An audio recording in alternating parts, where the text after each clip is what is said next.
அனைவருக்கும் வணக்கம்.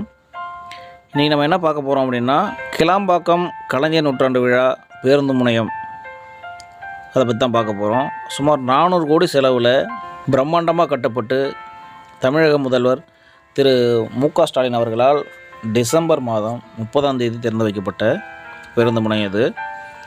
மறுநாள் பார்த்திங்கன்னா 31ஆம் தேதியிலேருந்து இது செயல்பட ஆரம்பிச்சிச்சு. இப்போது அந்த கிளாம்பாக்கம் பேருந்து முனையத்தில் இப்போ என்ன ஒரு முக்கியமான விஷயம்னு பார்த்தீங்கன்னா, தென் மாவட்டங்களிலிருந்து சென்னையை நோக்கி வரக்கூடிய மக்கள் கோயம்பேடு பேருந்து நிலையத்துக்கு தான் வந்தாகணும். அப்படி வரும்போது பார்த்திங்கன்னா கூட்ட நெரிசல் அதிகமாக இருக்குது. இதை சமாளிக்கணும், இதை என்ன பண்ணலான்னு முடிவெடுக்கும் போது தான் இந்த கிளாம்பாக்கம் பேருந்து முனையம் கட்டுறதுக்கு ஏற்பாடு பண்ணாங்க. இப்போ பார்த்திங்கன்னா இந்த கிளாம்பாக்கம் பேருந்து முனையத்துக்கு சென்னையோட மற்ற பகுதிகளிலிருந்து எப்படி வரலாம் அப்படிங்கிற ஒரு வழிமுறையை சிஎம்டிஏ தெரிவிச்சிருக்கிறாங்க. அதன்படி பார்த்திங்கன்னா முதல்ல அடையார் பகுதியை பார்ப்போம். அடையாறு மற்றும் அதை சுற்றியுள்ள பகுதியிலிருந்து கிளாம்பாக்கம் வர்றதுக்கான வழி என்னென்னு பார்த்தீங்கன்னா, ஆப்ஷன் 1 அடையாறுலேருந்து கிண்டி ரயில்வே நிலையம் வரைக்கும் மாநகர பேருந்தில் வரலாம். கிண்டியிலிருந்து தாம்பரம் வரைக்கும் மின்சார ரயிலில் தாம்பரத்துலேருந்து கிளாம்பாக்கத்துக்கு மாநகர பேருந்தில் வரலாம். இது முதல் வழிமுறை. ரெண்டாவது ஆப்ஷன் பார்த்திங்கன்னா, அடையாறுலேருந்து கிண்டி ரயில்வே ஸ்டேஷனுக்கு மாநகர பேருந்தில் வரலாம். கிண்டியிலேருந்து வண்டலூர் அல்லது ஊரப்பாக்கத்துக்கு மின்சார ரயிலில் நடந்து, அப்படி இல்லைன்னா ஷேர் ஆட்டோவில் கிளாம்பாக்கம் பேருந்து நிலையத்துக்கு வரலாம். அடுத்து பார்த்திங்கன்னா, கோயம்பேடு மற்றும் அதை சுற்றியுள்ள பகுதியிலேருந்து கிளாம்பாக்கத்துக்கு வர்றதுக்கான ஆப்ஷன் பார்த்திங்கன்னா, ஆப்ஷன் 1 கோயம்பேட்டிலேருந்து கிளாம்பாக்கத்துக்கு நேரடியாக ஒரே பஸ்ஸில் வந்துடலாம். அப்படி இல்லைனா ரெண்டாவது ஆப்ஷனு கோயம்பேட்டிலேருந்து விமான நிலையம் இருக்கக்கூடிய மீனம்பாக்கத்துக்கு மெட்ரோ வழியாக ட்ரெயினில் திரிசூலத்தில் இறங்கிட்டு, திரிசூலத்துலேருந்து தாம்பரத்துக்கு மின்சார ட்ரெயினில் அதுக்கப்புறமா தாம்பரத்துலேருந்து மாநகர பேருந்து ஏறி கிளாம்பாக்கத்துக்கு வரலாம்.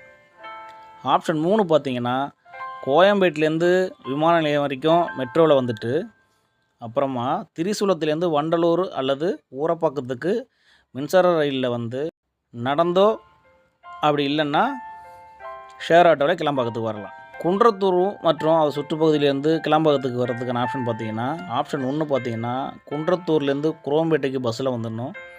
அங்கேருந்து வண்டலூர் அல்லது ஊரப்பாக்கத்துக்கு மின்சார ரயிலில் போய் அங்கேருந்து கிளாம்பாக்கத்துக்கு நடந்தோ இல்லை ஷேர் ஆட்டோவில் போகலாம். வேளச்சேரி மற்றும் அதை சுற்றியுள்ள பகுதியிலேருந்து கிளாம்பாக்கத்துக்கு எப்படி செல்லலாம் பார்த்திங்கன்னா, ஆப்ஷன் 1 வேளச்சேரியிலேருந்து கிண்டி ரயில்வே நிலையத்துக்கு மாநகர பேருந்துலேருந்து அப்புறமா கிண்டியிலேருந்து தாம்பரத்துக்கு மின்சார ரயிலில் போகலாம். தாம்பரத்துலேருந்து நேரடியாக மாநகர பேருந்தில் கிளாம்பாக்கம் போயிடலாம். ஆப்ஷன் 2 வேளச்சேரியிலேருந்து கிழக்கு தாம்பரம் வரைக்கும் மாநகர பேருந்தில் போய் மறுபடியும் தாம்பரத்துலேருந்து கிளாம்பாக்கத்துக்கு மாநகர பேருந்தில் போயிடலாம். ஆப்ஷன் 3 வேளச்சேரியிலேருந்து கிழக்கு தாம்பரம் வரைக்கும் மாநகர பேருந்தில் போய் அங்கேருந்து வண்டலூர் அப்படி இல்லைன்னா ஊரப்பாக்கத்துக்கு மின்சார ரயிலில் போய் அங்கேருந்து நடந்தோ அல்லது ஷேர் ஆட்டோலையோ கிளாம்பாக்கம் பேருந்து நிலையம் போயிடலாம். சோழிங்கநல்லூர் மற்றும் அதை சுற்றியுள்ள பகுதி கிளாம்பாக்கத்துக்கு எப்படி போகலாம் அப்படின்னு பார்த்தீங்கன்னா, ஃபஸ்ட்டு ஆப்ஷன் சோழிங்கநல்லூர்லேருந்து தாம்பரம் கிழக்கு பகுதிக்கு பெரும்பாக்கம் வழியாக மாநகர பேருந்தில் போய் அங்கேருந்து கிளாம்பாக்கம் பேருந்து நிலையத்துக்கு தனியாக மாநகர பேருந்தில் போயிடலாம். ஆப்ஷன் 2 சோழிங்கநல்லூர்லேருந்து தாம்பரம் கிழக்கு வரைக்கும் பெரும்பாக்கம் வழியாக போய் தாம்பரத்துலேருந்து வண்டலூர் அப்படி இல்லைனா ஊரப்பாக்கத்துக்கு மின்சார ரயிலில் போகலாம். அங்கேருந்து கிளாம்பாக்கத்துக்கு நடந்தோ அல்லது ஷேர் ஆட்டோலே போயிடலாம். கேளம்பாக்கம் மற்றும் அதை சுற்றியுள்ள பகுதியிலேருந்து கிளாம்பாக்கத்துக்கு போகிறதுக்கு வழியை பார்த்திங்கன்னா, ஆப்ஷன் 1 கேளம்பாக்கத்துலேருந்து நேரடியாகவே கிளாம்பாக்கத்துக்கு பஸ் இருக்குது மாநகர பேருந்து, அதில் போயிடலாம். ஆப்ஷன் 2 கேளம்பாக்கத்துலேருந்து வண்டலூர் ரயில் நிலையம் வரைக்கும் மாநகர பேருந்தில் போய் அங்கேருந்து நடந்தோ அப்படி இல்லைனா ஷேர் ஆட்டோலையோ நம்ம கிளாம்பாக்கம் பஸ் ஸ்டாண்டு போயிடலாம். போரூர் மற்றும் அதன் சுற்றுப்புற பகுதியிலேருந்து எப்படி கிளாம்பாக்கம் பஸ் ஸ்டாண்ட் போகலான்னு பார்த்தீங்கன்னா, ஆப்ஷன் 1 போரூர்லேருந்து தாம்பரம் வரைக்கும் மாநகர பேருந்தில் போயிடலாம். அங்கேருந்து கிளாம்பாக்கத்துக்கு மாநகர பேருந்தில் போயிடலாம். ஆப்ஷன் 2 போரூர்லேருந்து கிண்டி ரயில்வே ஸ்டேஷன் வரைக்கும் மாநகர பேருந்தில் போகலாம். அங்கேருந்து வண்டலூர் அப்படி இல்லைனா ஊரப்பாக்கம் வரைக்கும் மின்சார ரயிலில் போய் அதுக்கு பிறகு நடந்தோ அல்லது ஷேர் ஆட்டோலையோ கிளாம்பாக்கம் பேருந்து நிலையம் போயிடலாம். பூந்தமல்லி மற்றும் சுற்றுப்புற பகுதியிலேருந்து கிளாம்பாக்கம் போகிறதுக்கான வழியை பார்த்திங்கன்னா, ஆப்ஷன் 1 பூந்தமல்லியிலேருந்து தாம்பரத்துக்கு குன்றத்தூர் வழியாக பேருந்தில் போகலாம். அங்கேருந்து கிளாம்பாக்கத்துக்கு மாநகர பேருந்து இருக்குது, அதில் போயிடலாம். ஆப்ஷன் 2 பூந்தமல்லியிலேருந்து குரம்பேட்டுக்கு கத்திப்பாரா வழியாக போகிற பஸ்ஸில் போயிட்டு அப்புறமா வண்டலூர் அல்லது ஊரப்பாக்கத்துக்கு மின்சார ரயிலில் போய் அங்கேருந்து கிளம்பாக்கத்துக்கு நடந்தாலும் ஷேர் ஆட்டோலேயே போயிடலாம். மாதவரம் மற்றும் செங்குன்றம் அதை சுற்றியுள்ள பகுதியிலேருந்து கிளம்பாக்கத்துக்கு போகிற வழியை பார்த்திங்கன்னா ஆப்ஷன் 1 மாதவரத்துலேருந்து கோயம்பேடு பஸ் ஸ்டாண்டு போய் கோயம்பேட்டிலேருந்து தாம்பரம் வழியாக நம்ம கிளம்பாக்கம் போயிடலாம். ஆப்ஷன் 2 பார்த்திங்கன்னா செங்குன்றத்துலேருந்து கோயம்பேடு பேருந்து நிலையத்துக்கு வந்து அங்கேருந்து கிளம்பாக்கத்துக்கு நேரடியாக போயிடலாம். பிராட்வே மற்றும் சுற்று வட்டார பகுதியிலேருந்து கிளம்பாக்கம் போகிறதுன வழியை பார்த்திங்கன்னா ஆப்ஷன் 1 பிராட்வேவிலேருந்து கிளம்பாக்கத்துக்கு நேரடியாக பேருந்து போகுது, அதில் போயிடலாம்.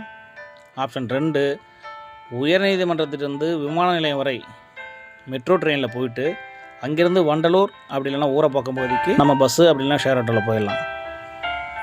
மீஞ்சூர் மற்றும் எண்ணூர் சுற்றியுள்ள பகுதியிலேருந்து கிளம்பாக்கம் போகணும் அப்படின்னா ஆப்ஷன் 1 மீஞ்சூர் எண்ணூர்லேருந்து கோயம்பேடு புறநகர் பகுதிக்கு போயிட்டு அந்த புறநகர் பேருந்துலேருந்து ஏறி நேரடியாக நம்ம கிளம்பாக்கம் போயிடலாம். ஆப்ஷன் 2 மீஞ்சூர் அல்லது எண்ணூர்லேருந்து பீச் ஸ்டேஷனுக்கு பேருந்தில் வந்து அங்கேருந்து வண்டலூர் அப்படி இல்லைனா ஊரப்பாக்கத்துக்கு ரயிலில் போயிடலாம். அங்கேருந்து நம்ம நடந்தோ அல்லது ஷேர் ஆட்டோவில் போயிடலாம். இந்த மாதிரி ஒவ்வொரு பகுதியில் இருந்தும் கிளம்பாக்கத்துக்கு எப்படி போகலான்ட்டு ஒரு வழிமுறை ஏற்படுத்தி கொடுத்துருக்குறாங்க. சென்னை மற்றும் அதனோட சுற்றுவட்டார பகுதியிலிருந்து கிளாம்பாக்கம் கலைஞர் நூற்றாண்டு விழா பேருந்து முனையத்துக்கு எந்த ரூட்டு வழியாக போனால் ஈஸியாக போய் சேரலாம் அப்படிங்கிற வழிமுறையெல்லாம் நம்ம பார்த்தோம். இதோட இன்னொரு முக்கியமான விஷயம் பார்த்திங்கன்னா பொங்கல் பண்டிகைக்கு பிறகு தென் மாவட்டத்திலேருந்து வரக்கூடிய பஸ்ஸுகள் அனைத்தையும் வந்து கிளாம்பாக்கம் பேருந்து நிலையத்தில் நிறுத்தி அதன் பிறகு வர பயணிகள் அத்தனையும் பேரையும் வந்து பார்த்திங்கன்னா மாநகர பேருந்து மூலமாக தான் மாநகரத்தோட மற்ற பகுதிகளெலாம் இணைக்க முடியும், செல்றதுக்கு வழிவகை பண்ண முடியறதுக்காக பிளான் பண்ணியிருக்காங்க. கோயம்பேடு பேருந்து நிலையத்திலிருந்து பெங்களூர் மற்றும் ஈசிஆர் பக்கத்தில் போகிற பஸ்ஸுகள் மட்டும்தான் இப்போதைக்கு இயங்கும்.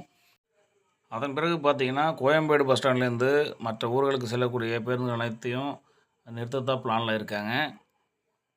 மேலே நான் சொன்ன தகவல் உங்களுக்கு பிடிச்சிருந்ததுன்னா நம்ம சேனலை சப்ஸ்கிரைப் பண்ணிவிட்டு வீடியோ லைக் பண்ணுங்கள், ஷேர் பண்ணுங்கள்.